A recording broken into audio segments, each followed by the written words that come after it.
Hello, it's me, Dan Things. It's been a long time since I uploaded a video. My apologies, just been really busy and not much going on with the car. So, had nothing really to make a video on. I was supposed to go to a few drag racing things. Never happened due to weather, and then the second time I got pneumonia, which knocked me out for 2 weeks, which really sucked. Don't get pneumonia. So a certain tuner is saying that another tuner stole their DSG tune. I think you know who I'm talking about. And it's all just a bit silly, really. All manufacturers, I mean, I'm in business like anyone else, and all manufacturers borrow other manufacturers' products to, you know, dissect, have a look into, you know, compare. For instance, Hyundai used to buy Golfs and bring them into the factory and then try and find out what makes a Golf great, and then they kind of either reverse engineer or, you know, copy a few ideas and put it into their Hyundais. Now, that sounds like, it sounds kind of shitty, right? You make something and someone basically copies a few things. But all manufacturers do it, and if they don't, there'll be no progress. There'll be no competition. And in some ways they improve on things. The Japanese were famous for that. When they brought out Lexus, they were aiming at Mercedes, and they completely killed Mercedes in reliability. And they based their cars on Mercedes. They bought Mercedes to Japan and tore them apart to see what made them great. And in the end, the consumer gets a great product. Now, I don't know the ins. Oh, that's free. I don't know the ins and outs of exactly what happened here with the software side of things. But one tuner. Go on. God, this guy is like dopey as bloody hell. His engine's fucked. Apparently, this tuner has got code left over from the other manufacturer. Now, if that is the case, that's theft, right? Plain and simple. And you would get a lawyer, and you would sue, and rightly so. But that doesn't seem to be happening. So at the moment, it just seems to be, you know, one angry tuner going toe to toe with another tuner. You know, it's entertaining, I've got to say. You know, on Facebook, you know, representatives of both companies are kind of going at it, and you know, it's whatever. It is what it is. So that's my thoughts on it. Now, what am I doing with the car?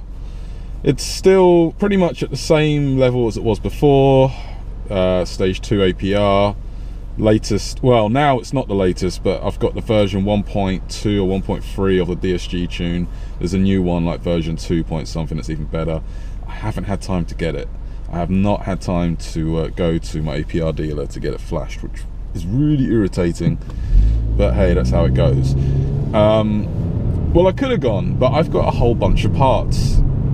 I've got a whole bunch of parts to install on the car, one of which is a intercooler. I've got a new intercooler, yeah, that's right, and it's made in England. It's not APR, it's not Unitronic, it's not Wagner, it's not HGP, it's none of those, it's another one.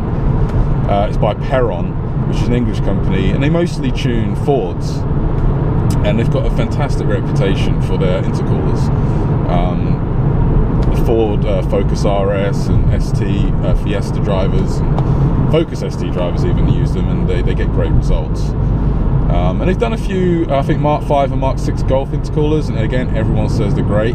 They're very reasonably priced. I can't recall what the retail is, but I think it's something along the lines of like 600 quid, which is about 200 and something cheaper than pretty much everyone else. So it's really good value. So I'm going to have that installed. I've got a discharge pipe being installed, and then I might be getting the Go Fast Bits diverter valve. I don't know. I've got mixed thoughts on that one, but I'm basically improving all of the piping, or just all of the hardware basically around the turbo is just getting upgraded. Oh, also enlarged intake off the turbo. Is it CTS?